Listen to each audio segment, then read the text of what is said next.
Shalom, Bapak Ibu dan Saudara yang terkasih dalam Tuhan. Pagi hari ini kita akan merenungkan firman Tuhan dari kitab Yeremia pasal yang kelima. Nah, dalam pasal ini kita melihat bagaimana Tuhan akan menghukum umat pilihan ini. Bagaimana mungkin Tuhan tidak akan menghukumnya? Karena apa? Karena umat ini melakukan dosa, ya, mereka luar biasa meninggalkan jalan Tuhan.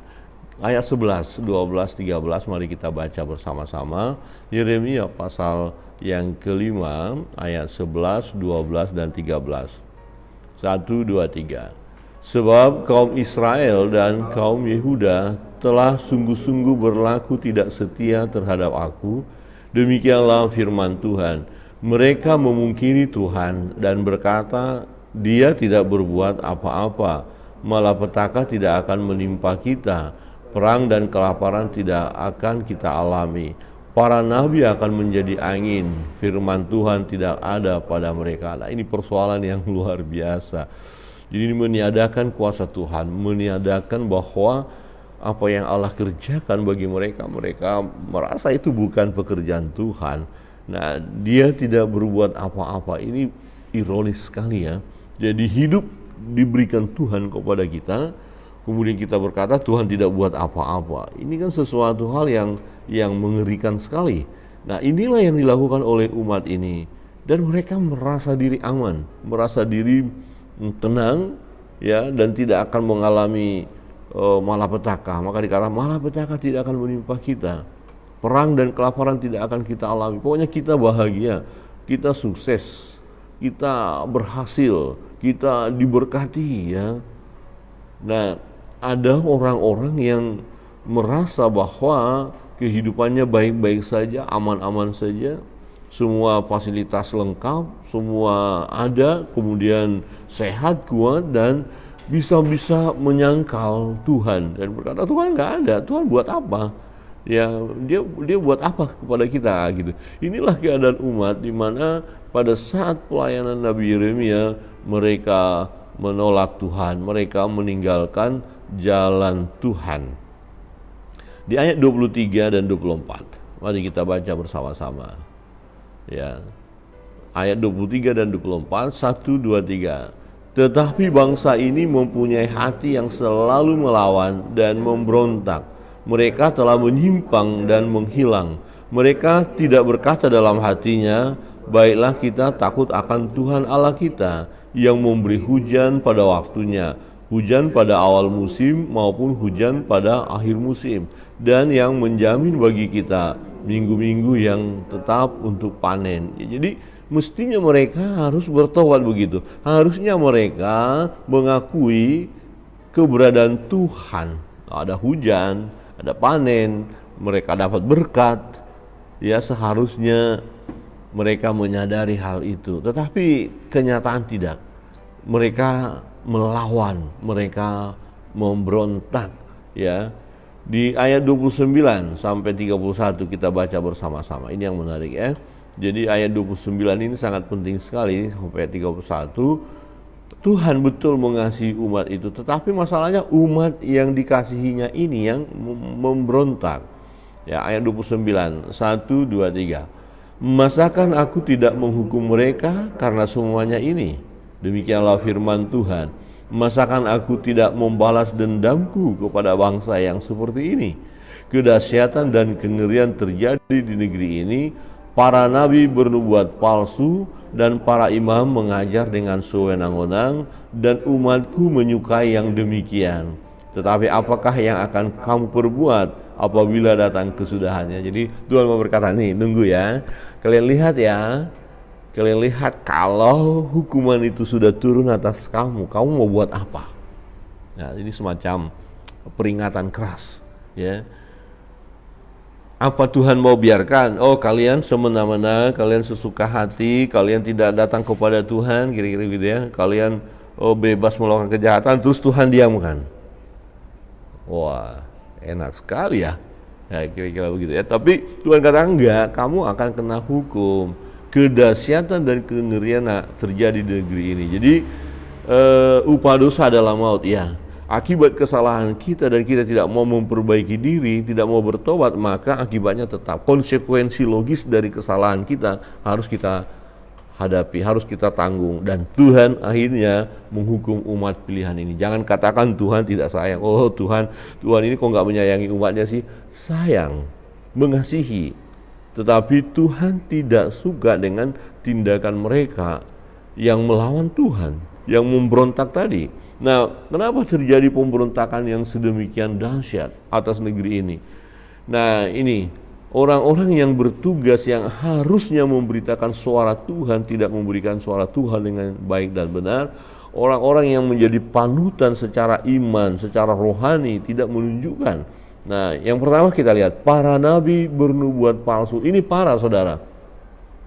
Kalau para nabi bernubuat palsu, ini sangat mengerikan. Jadi sesuatu yang mereka sampaikan tidak bersumber dari Allah. Hati-hati, ini yang terjadi di akhir zaman ini. Jadi orang-orang memberitakan kabar, ya, tapi yang diberitakan kabar palsu, kabar yang tidak benar, kabar yang mengerikan, kabar yang menghancurkan, kabar yang memporak-porandakan. Walaupun dibalut dengan kata-kata damai, dibalut dengan kata-kata semua baik kok, dibalut dengan kata-kata pokoknya kita baik-baik saja, aman-aman saja, damai-damai saja, Tuhan pasti menolong kita, nggak mungkin menghukum kita, tapi tidak mau menegur dosa. Ya, jadi ini model nabi palsu. Ya, nabi palsu itu ya memalsukan suara Tuhan. Ya, nanti sangat jelas sekali di dalam kitab Yeremia ini terlihat sekali begitu banyak nabi-nabi palsu yang melawan Yeremia yang menyampaikan kebenaran. Jadi mereka selalu bertentangan. Nah, sampai sekarang ini perlu kita waspadai, banyak pengajar-pengajar palsu, ya, banyak ya tanda kutip hamba-hamba Tuhan palsu, ya, menyampaikan ya kebenaran menurut mereka, tetapi sebenarnya bukan kebenaran, hanya melencengkan orang-orang dari kebenaran. Itu sudah terjadi Bapak Ibu saat ini dan semakin gencar. Nah, mengapa bangsa pilihan Allah ini begitu hancur? Karena memang yang semestinya menyampaikan kebenaran memalsukan kebenaran. Waspada ya terhadap orang-orang yang memalsukan kebenaran. Dan yang kedua kita lihat, dan para imam mengajar dengan sewenang-wenang. Ya, para imam mengajar dengan sewenang-wenang. Orang-orang yang mengajarkan firman, yang seharusnya mengajarkan firman dengan baik dan benar, ternyata mereka mengajarkan sesuka hati mereka. Ini bahaya ini ya. Jadi kalau ada pengajar-pengajar ya, misalnya ada dalam baik dari sekolah-sekolah teologi sekarang ya, mengajarkan ajaran-ajaran yang menyimpang dari kebenaran, ini sangat parah ya, luar biasa, ini parah sekali. Misalnya katakan ada 100 mahasiswa yang mendapatkan pengajaran dari sekolah teologi yang menyesatkan, kemudian yang 100 orang ini selesai, keluar mereka mengajarkan yang lain lagi, mengajarkan yang lain lagi, kan ini sangat mengerikan sekali. Jadi para imam, pemimpin-pemimpin rohani ya, ketika mereka berdakwah menyampaikan khotbah mereka, tetapi pengajarannya ngawur. Wow, mengerikan. Pengajarannya menyesatkan. Ini sangat-sangat menghancurkan umat, dan itu yang terjadi. Ya, pertama nabi-nabinya palsu, pengajar-pengajarnya, imam-imamnya juga sesuka hati mereka. Pokoknya menurut mereka benar, tapi tidak melihat kebenaran firman. Jadi sangat penting sekali Bapak Ibu. Ya, imam-imam di sini katakan sekarang adalah hamba-hamba Tuhan yang melayani di gereja, ya, yang mengajar di sekolah teologi, ya perlu mereka sungguh-sungguh mempelajari kitab suci, mempelajari firman Allah dengan cara yang benar dan baik, sehingga tidak asal tafsir sesuka hati mereka, kemudian menimbulkan ajaran-ajaran yang mereka pikir benar tetapi sebenarnya menyesatkan. Ya, ini baru beberapa hari yang lalu ada di media sosial dan dikatakan ini bulan September ini tanggal berapa di bulan kemarin ini Tuhan Yesus akan datang. Ini saya senyum-senyum saja mendengarnya. Ya, jadi bulan September ini siap-siap Tuhan Yesus akan datang. Ini tanda-tandanya sudah mulai. Kemudian ada nubuatan-nubuatan tentang Indonesia begini-begini dan lain sebagainya. Nah, waspada. Ya, kita tidak boleh terkecoh ya dengan ajaran-ajaran yang akan mengacaukan ya, tetapi perlu kita belajar dengan cara yang benar, ya kemudian kita mengajarkan hal yang benar yang sesuai dengan kitab suci. Nah, kebenaran yang ketiga, kenapa begitu hancur keadaan umat ini? Ternyata ini umatku menyukai yang demikian, ya celaka. Ini dia masalahnya, dan sampai sekarang ini yang terjadi. Misalnya kalau ada pengkhotbah atau para nabi ya menyebut diri nabi ya, yang suka nubuatan-nubuatan, oh kau begini-begini, akan begini-begini. Jadi sesuatu yang memacu mengajarkan suatu kebahagiaan yang luar biasa, tapi mengabaikan sisi-sisi lain yang harus diselesaikan. Oh, nggak apa-apa ya dosa, janganlah singgung-singgung dosa sekarang ya. Pokoknya bagaimana supaya kita bahagia, kita senang ya, kita disembuhkan, kita berhasil, usaha kita bagus dan lain sebagainya. Nah, umatku menyukai yang demikian. Jadi ternyata umat ini ya, suka dibohongin. Nah, itu yang terjadi sekarang Bapak Ibu. Ya, kalau mendengarkan khotbah-khotbah yang menyenangkan hati, senang sekali. Tapi khotbah-khotbah yang menusuk, yang bilang bertobatlah sebab kerajaan Allah sudah dekat, nggak mau bertobat. Aduh, ini nuduh-nuduh terus ini ya, apalagi berkhotbah tentang ini, awas ada hukuman ini, Tuhan mau hukum. Khotbah kok nakut-nakutin sih, gitu ya. Kok mengancam, padahal nggak mengancam, tapi ini kebenaran firman. Maka tetapi apakah yang akan kamu perbuat apabila datang kesudahannya? Jadi kalau kita berbicara waspada terhadap hukuman Allah, ya, dianggap pengkhotbah seperti ini nakut-nakutin ya.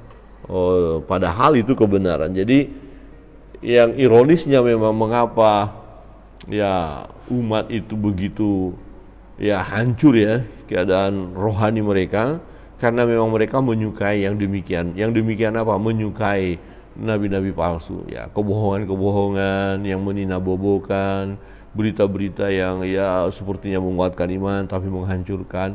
Dan yang kedua tadi, para imam mengajar sewenang-wenang, jadi mereka menyukai juga ya hamba-hamba Tuhan yang pengajarannya sesuka hatinya gitu ya.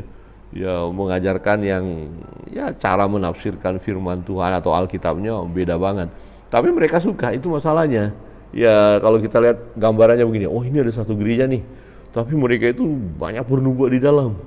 Ya, dan pengajarnya wah luar biasa, hamba Tuhannya omongnya wah sebenarnya ngawur gitu. Ya kita nggak bisa menyalahkan mereka. Kenapa? Karena umatnya ternyata lebih banyak. Ya ada ini satu hamba Tuhan merintis atau mendirikan satu gereja. Ya pengajarannya ya katakan Alkitabiah ya, kalau dosa tegur, ini nggak boleh. Ya akhirnya yang ikut siapa? Sedikit saja. Yang jadi jemaatnya hanya dihitung berapa. Tapi ketika ada katakanlah satu komunitas ini ya pokoknya ya mengajarkan untuk menyenangkan hati saja, ya umatnya banyak. Wah ini yang kami minta kan gitu ya. Wah kalau kami ibadah di sana senang, bahagia, bisa tertawa, enggak dituduh-tuduh terus ini dosa ini ya. Harus berbuat baik, harus dibaharui terus, harus tanggalkan kedagingan, bla bla bla ya. Jadi ini nggak apa-apa, di tempat ini kami baik saja, hanya menyembah saja, hanya memuliakan Tuhan saja. Ya ini ironisnya, satu sisi menyembah memuliakan Tuhan, tapi kelakuan hari lepas hari tidak berubah ya, sama saja. Jadi hati-hati dengan keadaan dunia saat ini. Nah sebagaimana zamannya Yeremia, ya zaman sekarang ini boleh dikatakan sama saja, karena ya nabi-nabi palsu itu terus bergerilya, pengajar-pengajar palsu, guru-guru palsu itu bergerilya, dan juga imam-imam ini berbicara tentang ya hamba-hamba Tuhan ya, para gembala, para pendeta ya, katakan begitu ya, waspada, bisa mengajar sewenang-wenang. Jadi mengajarkan kebenaran dalam tanda kutip, tapi sebenarnya dirinya saja tidak melakukan kebenaran. Jadi di bagian lain dikatakan apa? Ya Tuhan mereka, perut mereka begitu. Jadi hanya karena uang ya, karena untuk kebutuhan. Jadi ada orang berkata begini, pelayanan itu ya bukan pekerjaan ya, bukan pekerjaan tapi pengabdian. Jadi kalau bekerja ya harus dapat upah. Tapi kalau pelayanan itu ya diupah atau tidak diupah tetap melayani, karena itu panggilan. Jadi harus kembali lagi kepada kemurnian. Saat ini kita harus berjuang ya, yang menyampaikan firman Allah ya kembali kepada hal yang benar. Seperti dalam Yeremia ini, jangan sampai ada nabi-nabi palsu yang terus merajalela, tapi ya nabi-nabi dalam konteks di sini yang menyampaikan firman Allah, ya sampaikanlah dengan tulus, yaitu harus sesuai dengan kitab suci, harus sesuai dengan kitab suci. Nah, para imam yang mengajar ini hamba-hamba Tuhan, ya jadilah hamba-hamba Tuhan yang sungguh-sungguh, ya melayani dengan sungguh-sungguh, jangan sewenang-wenang. Dan secara khusus untuk umat, hai umat, ya jangan hanya terima begitu saja, ya jangan menyenangkan hati saja, menyenangkan telinga saja, tapi mari umat sekarang luar biasa ya, udah nggak bisa dibohongin lagi karena fasilitas terlalu banyak untuk kita dapat belajar firman, sehingga umat Tuhan harus benar-benar juga ya belajar firman Allah. Tidak bisa hanya berkata, ya saya orang Kristen, cukup, tapi tidak bertumbuh. Saya orang Kristen, cukup, terus tidak baca Alkitab. Saya orang Kristen, cukup, tapi tidak mau ada perubahan dalam hidupnya. Tidak. Jadi sekarang umat sekarang dituntut untuk ya sungguh-sungguh datang kepada Tuhan. Maka kita sebagai orang percaya akan mengalami sukacita, akan mengalami kebahagiaan. Sekali lagi tidak berarti tidak ada masalah dalam hidup ini. Dalam hidup ini ada saja pergumulan, tetapi ketika kita melakukan kebenaran, percayalah Tuhan akan memberkati kita. Amin. Perlu kita waspadai Bapak Ibu Saudara, jangan menganggap remeh dalam hidup ini. Umat Israel dan Yehuda meremehkan Tuhan, meremehkan firman, dan memang fatal sekali. Ya kenapa? Karena para nabinya bernubuat palsu, para imamnya mengajar sewenang-wenang, dan umat itu sendiri menyukai yang demikian. Ini satu peringatan bagi kita. Mari Bapak Ibu Saudara yang terkasih dalam Tuhan, hari Tuhan sudah dekat, ini akhir zaman. Kita harus semakin lebih lagi sungguh-sungguh melakukan kebenaran firman Tuhan. Kiranya Tuhan Yesus memberkati kita, terus semangat, ya kita terus belajar firman Allah dan memohon pertolongan Roh Kudus supaya kita dapat melakukan firman itu. Tuhan Yesus memberkati. Mari kita berdoa.